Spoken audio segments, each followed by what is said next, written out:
Mi-juillet, province de Liège, des inondations ravagent ce quartier populaire de la ville de Trou. Des habitants désemparés, certains ont tout perdu. Depuis lors, l'aide s'organise. Thierry de Lopez arrive de la Côte d'Azur. Aux côtés des quelques 70 bénévoles des week-ends solidaires, il vient prêter main forte aux sinistrés.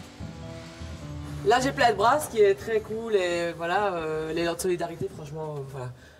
Parce que moi, après le boulot toute seule, avec même des amis, non, je suis fatiguée, j'en peux plus. Quoi. On fait un étrange rapprochement. Il y a la même détresse des gens, là on vient de voir avec Sylvia, la propriétaire, des gens qui sont soulagés, contents de voir de l'aide venir et qui ne se sentent pas seuls. Il y a un élan de solidarité qui est très palpable. Et c'est gratifiant, c'est encourageant. On s'imagine à sa place voir des gens arriver comme ça. Parce que quand on a une maison qui a été sinistrée comme la sienne, avec les plâtres qui sont détruits, qui sont à refaire, il faut tout refaire, bah, on se doute bien qu'il y a un chantier qui est assez énorme pour un individuel, pour un particulier. Et là, toute cette synergie, 80 bénévoles là, sur le site aujourd'hui, sur plusieurs maisons, bon, il y a de l'aide et puis je pense que ça doit donner courage, un peu confiance aussi dans l'humain. Là, on touche beaucoup à l'humain quand on vient ici. D'ailleurs, ça touche aussi au fait que beaucoup des bénévoles qui viennent là, avec qui je discute, on a tous le même sentiment.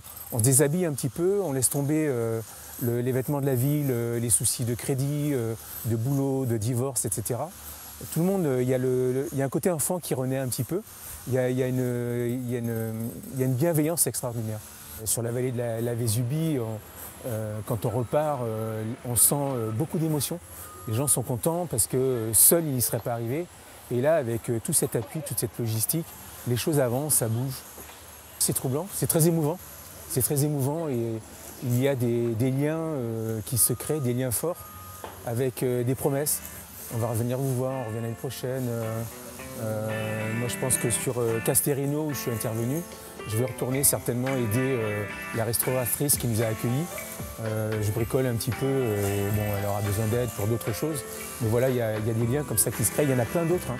Il n'y a pas que autour de la restauration. Il y a d'autres associations, des associations humanitaires. Et voilà, c'est très très riche.